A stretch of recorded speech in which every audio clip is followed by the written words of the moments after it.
Yo, what's going on, fellas? It's your boy Huncho. Back at it again with another recap for you guys. I'm going to be going over the trades that we took today on SPY. And I'm also going to talk about the mistakes I made. We didn't finish like we wanted to. And, we did have a good morning, but, things kind of took a turn. And, we still managed to be green for the day, but not like we wanted to. And not like how we initially were. So, yeah, that was a little bit of a frustration there. Try not to let it get to my head, just because I don't really want it to let it affect my approach for the next day. So, I just take it like a G and, be accountable for it. Look what I did wrong. We all fight the same urges, like I tell you guys, but we're all in this game together. We just got to keep moving forward and just take lessons as we go, right? So, let's go over the plays real quick. So, the first play that we took was 653 puts.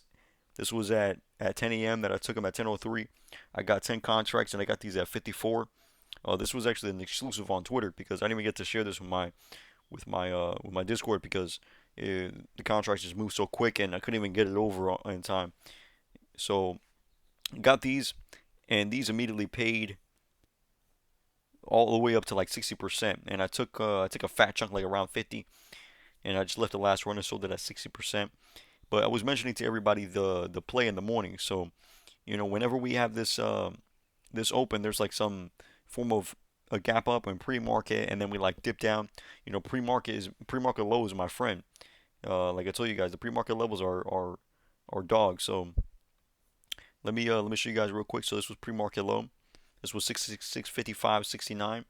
And the funny thing is, we're actually gonna even something just came to my mind right now. Now that I'm charting this, because we're gonna even go over the last play that we took that was a big fumble of ours, and we closed it for a fat loss and gave a lot of our profits back. So yeah, now that I'm looking at this, this is crazy. So we got pre-market low and pre-market high. All right. So when we're opening up and we hold this pre-market low and we're just moving up, also looking at the price action when it's just very, weird and glitchy and very weak. It looks like a fake pump, especially when there's like upcoming news, just prices just setting in for, just a move to happen. And we caught that move up here right when we rejected. I told everybody, look, I'm watching pre-market high, and I even said it on voice to everybody, 659, 62, that zone, and pre-market high. That's my area. I'm going to be looking for a top. We get toppy there, then I'm going to be looking to short. And we got a fat reject when the news came out. So when we had a fat poke, like a wick just poking up right there, for me that's a very low risk entry because worst case scenario, this flips up, we close above, and we end up just taking the loss or whatever it might be, right? So when we held under here, and right when we got in, immediately spilled all the way down, even on the VWAP, and we closed this trade because like I tell everybody, look, you just take profits. You want to start scaling around 30, 40%. A lot of people want to hold the whole chunk of contracts to like 100%, right? Which it's fine if you want to play like that, but you got to understand what comes with it, and you got to respect the gains. Just for me and my style, I just like taking base hits, numbers that I always see all the time. I don't want to like get in plays and just wait for 100%. Because what that does is you're gonna get wins every now and then, but you're not gonna take them. They're gonna end up in losses because you were up 50%, but you don't want to take it because you wanted to see the 100%. So don't let that really affect you in your trading, fellas. You can always leave runners, but you're looking for consistency. You're not looking for home runs. So that's the deal, especially when you're trying to grow an account. We don't get rich overnight. This is the game, right? We're in here for a good while, right? So yeah, that's just something I'll leave with you guys. I cut this around 50%, let the last runner just go into like 60%. And I just like where we're at, so I was out and I was gonna look for another entry. We immediately reversed when I got out right at the bottom. So this was a really good exit for me. Let me show you guys. We went to, where did it go? Which was the next one? Okay, yeah, this went to 60%. All right, the next play I took, I'm pretty sure I put it in this one in Discord. Okay, the 653 puts. All right, so I got this.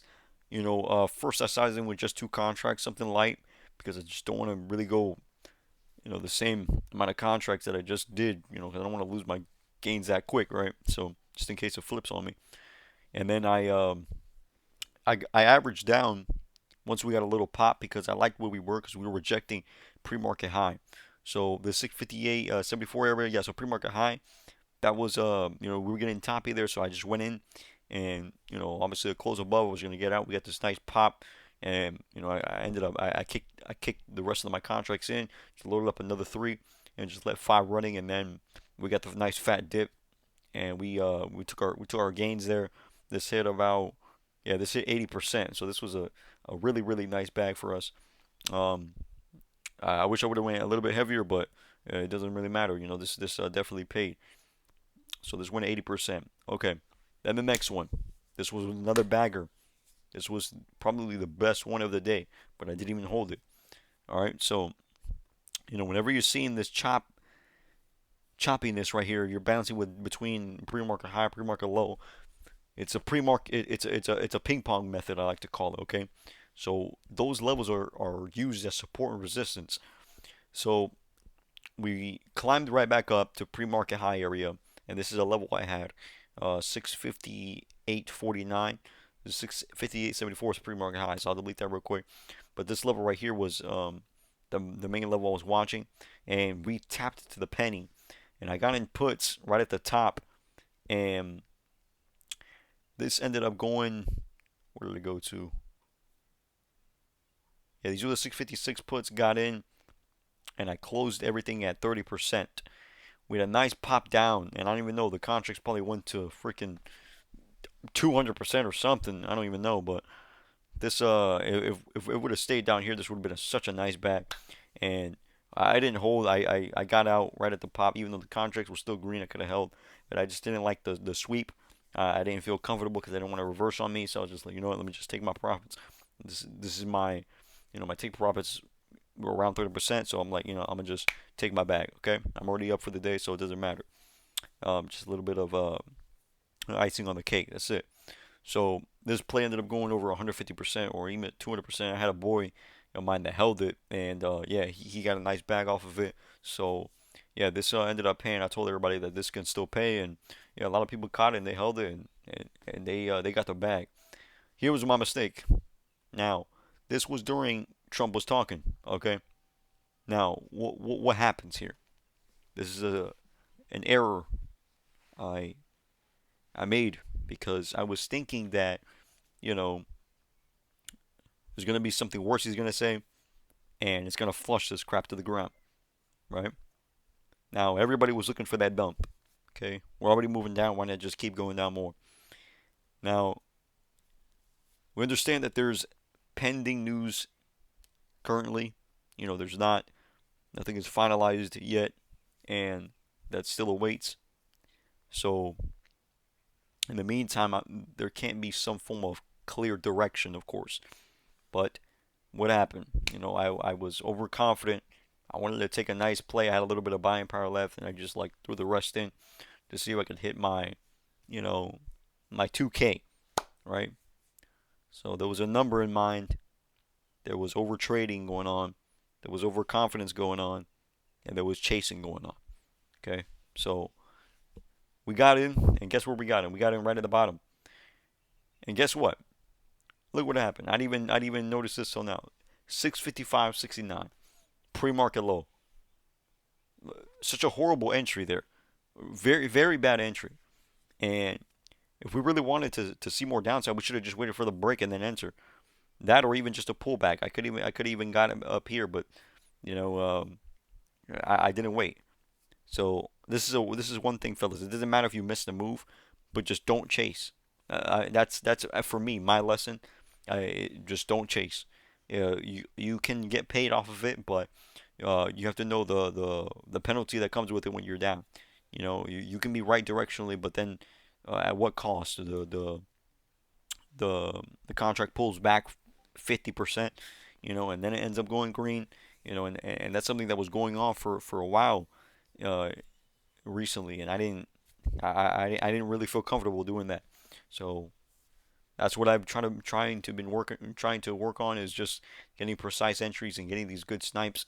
So yeah, that was my mistake today, fellas, and yeah, we ended up giving them almost basically all of our profits back, which is exactly what happened, all of it. I'll just say that. So the account was at we were at 1700. I was gonna post it at 1700 because of the other plays that we took.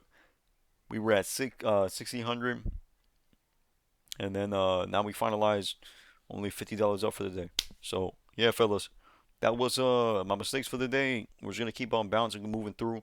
Same game plan for tomorrow. I'm going to 10 contracts. We're gonna see if we can get a good move. The prediction for tomorrow. Look, I'll give you guys a little prediction. All right, so uh, there could be another dump.